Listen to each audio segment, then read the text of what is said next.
Yeah, ulindo uru good morning madzuka bwanji konse kwana mori. Awa ndi a Shadrek Namalomba mneneri wa boma. Choncho umene undithundu ulendo waku interview ku MBC kuja kumene kundithu akafunsa mafunsana ndi ena alongosoti zinthu zina zimene makamaka mtundu wa Malawi sitikumvetsa. So mafunso analipo ndithu kuyankhaso kunalipo. So yeah, let's just watch. Welcome to MBC Exclusive. This week we engaged the Minister of Information, Communication and Technology, who's also the Chief Government Spokesperson, Shadrek Namalomba. Honorable Minister, welcome to the program. Thank you very much. First of all, I'd like to congratulate you on your appointment as Information Minister.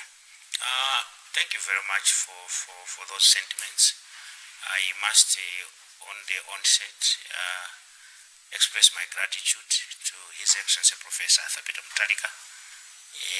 There are many able people out there who could equally serve in this capacity, being Minister of Information and Communication Technology, but it pleased him to appoint me, and I do not take that for granted, and I pledge my total loyalty and service and dedication to him and to the people of Malawi. I will work diligently to assist him to govern and to transform this nation. So thank you very much for those sentiments that you share with me, that I've been appointed Minister of Information and Communication Technology. Now, Honorable Minister, to begin with, your ministry is the nerve center for government communication. What are the immediate reform areas that you'll be concentrating on to ensure that the masses get accurate and timely information? Thank you very much for that question. Indeed, the ministry that I lead, the Ministry of Information and Communication Technology, is at the nerve center of all government operations. As you are aware, you may be aware that the DPP, in its manifesto, and even the Malawi 2063, is envisioning an economy that is digitally connected, an economy that is inclusive. When we say inclusive, we are looking at each and every Malawian must be given an opportunity to participate in the development of this nation. His Excellency Professor Peter Mutharika was making his inauguration speech. He mentioned of mindset change if this country is to progress forward. Yes. Your ministry being at the center of communication, how do you intend to propel the transformation agenda, and what exactly was the president referring to when he was looking at mindset change? We must begin by accepting as a nation that there are certain beliefs, certain attitudes and certain practices and behaviors that have limited our potential to grow and to become a wealthy nation. As we aspire to be an inclusively wealthy nation, we need to begin now to challenge ourselves how we can change these perceptions, how we can change these behaviors. And the process of doing that, or these behaviors, can be defined and can be put into one basket. That is to say mindset change. Mindset, and we have to change, we have to transform. I'll give some specific examples where you would say, okay, and I'll quote the president. He said, "Mumati sizingateki, sizimatika, zatekatu." That is a belief, an attitude that no, we can't do anything. No, you cannot win an election from an opposition. No, we can't go to school. School is for people that no, we can't go to school. No. You see, this country, those that are rich are only associated to be witches. No, there are these behaviors, mentalities that are limiting our potential. Now, what we need to do as a ministry is now to begin to project a positive image of ourselves. The president has also made his statement as regards corruption. As a ministry, how do you intend to also incorporate this message in your work as you move forward? Thank you very much for that question. And one thing to appreciate is that corruption thrives in an environment where systems are manual systems, where there is a lot of bureaucracy, where there are multitudes and complex procedures, where to get a service, you must go this office after office and after office and after office to get a passport, for example. Where you want to get a driving license, there are processes and processes in the process. Now, corruption thrives in that environment. As a Ministry of Information and Communication Technology, we see ourselves as an enabler for creating an environment where corruption will not thrive. Why am I saying so? Because now we are going to digitalize the government systems. We are looking at having smart systems where, for example, we don't have to see people queuing. Imagine, like at the immigration, you see immigration. Why do people go there to queue? In the comfort of your, comfort of your home, with your phone, in your hands, you can actually apply for a license. You can do most of the things there, and maybe you'll be asked just to go there. Even uploading your passport photo, you can do that on a smartphone, on a phone, if you are, digitally connected. So that is on the general aspect. But for the ministry, if the message that we are sharing within ourselves is that if anyone is involved in corruption, then they will go, and there is no mercy, and people will have to be fired and so forth. But in terms of ensuring that we create a culture of no corruption, we need to digitalize our system. You're watching NBC Exclusive. Our guest this week is Honorable Shadrek Namalomba, Minister of Information, Communication and Technology. We'll be back shortly after this break. Welcome back to NBC Exclusive. Our guest this week is the Honorable Minister of Information, Communications and Technology and the Chief Government Spokesperson, Honorable Shadrek Namalomba. Now, Honorable Minister, we've seen the President making some key delegations to some engagements that he should have attended himself. From where you're standing, what does this mean? Is it strategic leadership, as other people have alluded to? Thank you very much for that question. You see, leadership is about service. Leadership is about demonstrating. You lead by example. You set the pace. What the President has done is in recognition of the challenges that have confronted Malawians. As I said earlier on, I said one of the challenges is that we do not have enough resources even to meet the basic needs of our people. We are talking about the food, we are talking of fertilizer, we are talking of fuel, we are talking of even medicine. Now, the President's decision to delegate is to demonstrate the serious fiscal prudence that each one of us, even in government, even in our homes, we must embrace fiscal prudence, making sure that we are protecting the little resources that we have, and we are using the little resources to the best and to maximum use. And how do we do that? Is now when he delegates.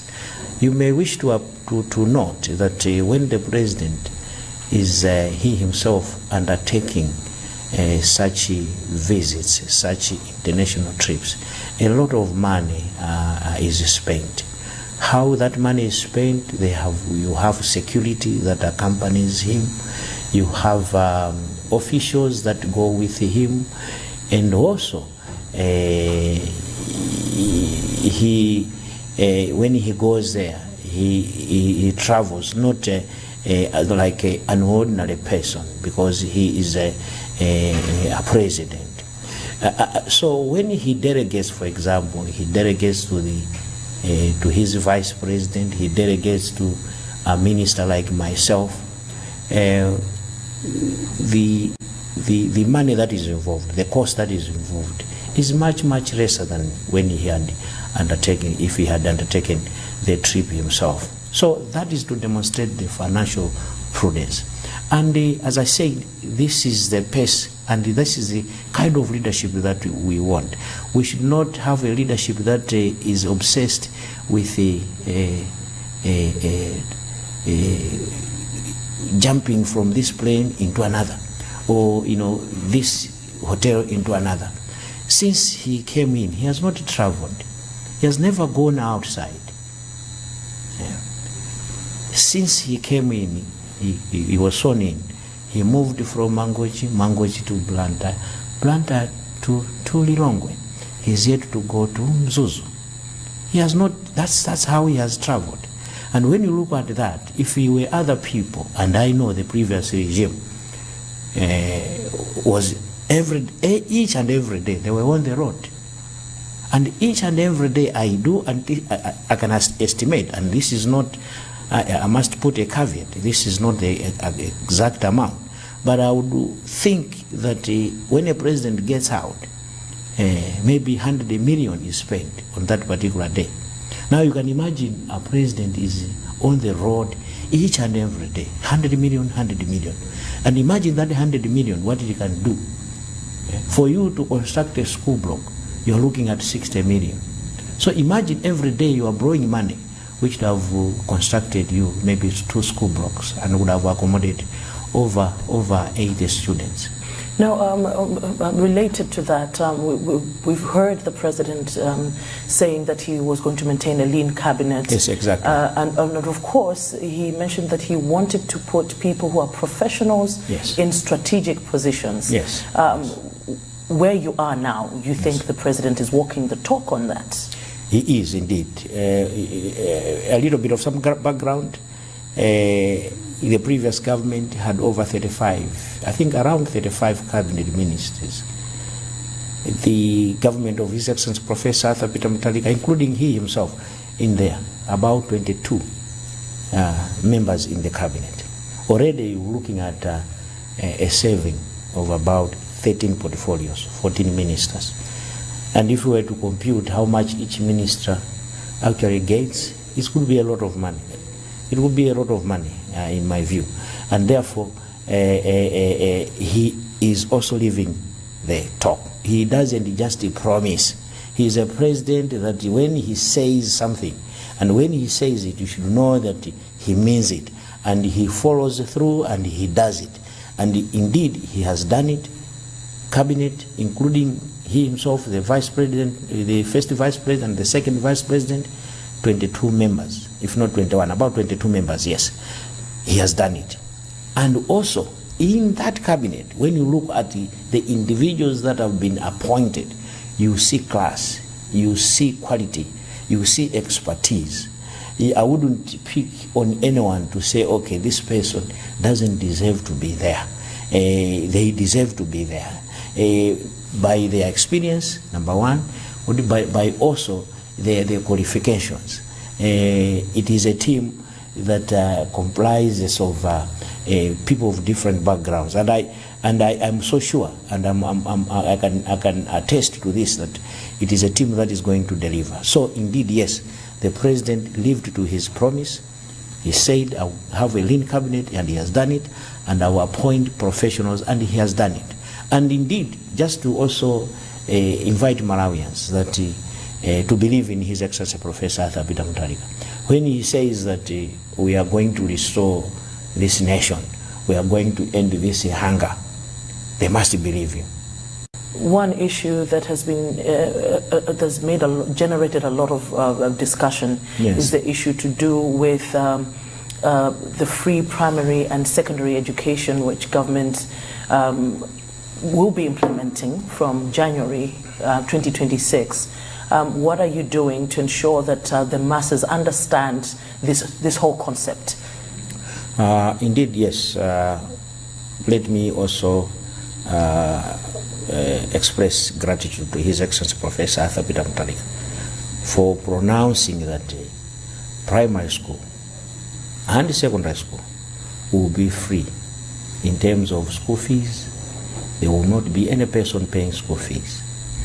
This, again, is a demonstration of his words. He means it and he keeps his word. In the manifesto of the DPP, he clearly articulated this vision that when we come into government, primary school and secondary school will be free, to make sure that each and every kid is given the opportunity. As you are aware, that under the Constitution, education is a right to any person.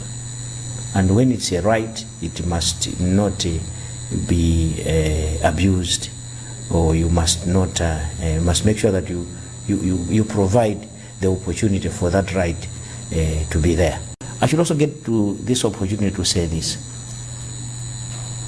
It is for public schools. There are questions to say, what about those people that are going to private primary schools, private secondary schools? This initiative is meant to get those students that go to public primary schools and public secondary schools, not private secondary schools. Now, Honourable Minister, there's been some skepticism from other quarters when it comes to this free secondary education, that already funding is a challenge and that maybe the school fees was helping in terms of the funding. What would you say on that? Skepticism that it will not be delivered as it would have if they were still paying the school fees, or whether it is it feasible, in other words? It is feasible. It is feasible. We have done the calculations for the session that is coming, starting from January up to the end of March. We are looking at 32 billion, 32 billion to get each and every student to go to school for free, primary and secondary school. Now, 32 billion, if we just assume that what people have said, that 30% of public resources are wasted through procurement deals, through corruption, through wasteful behaviors, travel, international travels and meetings and so forth, and considering that we have contained that, we should be able to save this 32 billion just for one semester. And if we go into another semester, it will be another 32 billion, maybe 64 billion. And surely 64 billion, we cannot say we are not going to sustain it. That is sustainable. Talking about the issue of the budget that the finance minister presented a few days ago, there have been some reservations, especially to do with the new tax regime. Some quarters have expressed worry that this is not going to go well with us because we're struggling. Do you have any explanation for that, Honourable Minister? No, thank you very much. Let me acknowledge the sentiments that are also coming out from the public, that the new tax measures that have been pronounced by the Minister of Finance a few days ago seem to affect some categories of our society severely.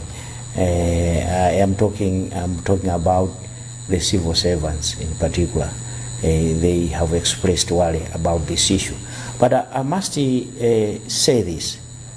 While we take note of their sentiments, we as a nation, we also must recognize that this nation, the economy has been severely destroyed. we are on our deathbed.